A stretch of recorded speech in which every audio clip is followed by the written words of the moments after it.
সর্বসাধারণ বিভাগে পড়বেন। মোটামুটি এই 4টি বিভাগে আজকের আবৃত্তি প্রতিযোগিতার আসর আমরা চালানোর চেষ্টা করব। মঞ্চে আমাদের বন্ধু হানিফ শেখ নাম লিখছেন।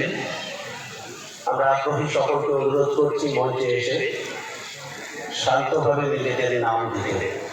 আবৃত্তি প্রতিযোগিতার আসর আমরা অল্প কিছুক্ষণের মধ্যেই শুরু করব। নাম দেওয়ার জন্য আন্তরিকভাবে অনুরোধ করছি। এখনো এখানে আশেপাশে ঘোরাঘুরি করছে তাদের উদ্দেশ্যে বলছি, নুরুল ইসলাম ভাই একটু দেখা করে যাও। নুরুল ইসলাম,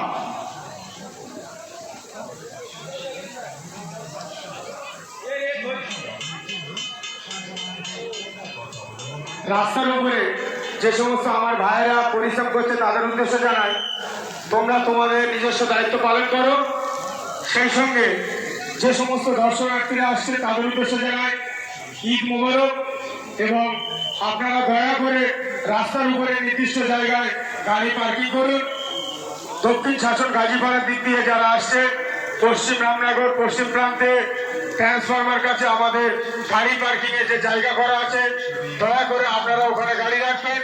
আমাদের কাছে রিকোয়েস্ট করবেন না, আপনাদের কাছে আমরা ক্ষমা প্রার্থী। সম্রাটের নির্দেশ অনুযায়ী কবি নজরুল সেবা সংঘের পরিচালনায় যে পশ্চিম রামনগর আদি গঙ্গার উপরে এই স্থাপনাটি নির্মাণের জন্য বেছে নেওয়া হয়। ইতিহাস অনুযায়ী এই নির্মাণ প্রকল্পে অংশ নিয়েছিলেন বর্তমান ভারত, পাকিস্তান, আফগানিস্তান এবং ইরানের কমপক্ষে 30,000 এই নির্মাণযজ্ঞের সার্বিক তত্ত্বাবধানে ছিলেন রাজদরবারের সদস্যদের মধ্যে থেকে গঠিত একটি বোর্ড। সেই বোর্ডের প্রধান ছিলেন দরবারের প্রধান স্থপতি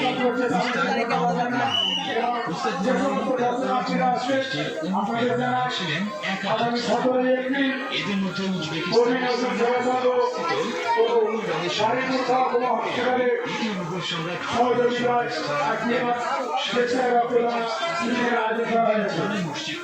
উল্লেখযোগ্য।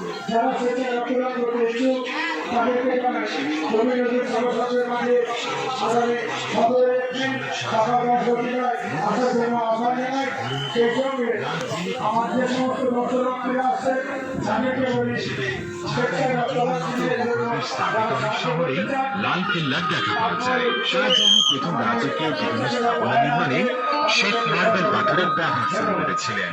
1632 সালে নির্দিষ্ট এলাকাটির ঠিক মাঝখানে মুমতাজ মহলের মূল সমাধি স্থাপন করা হয়।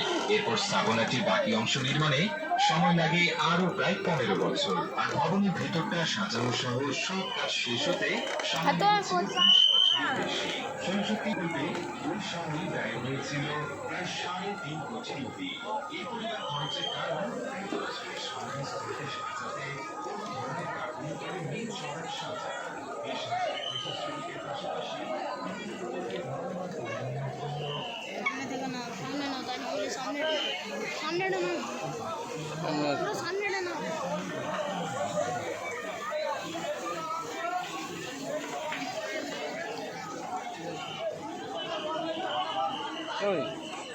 নকল তাজমহল যত ভিডিও ফটো করছে, আমি তো অরিজিনাল গিয়ে অত ভিডিও ফটো করিনি।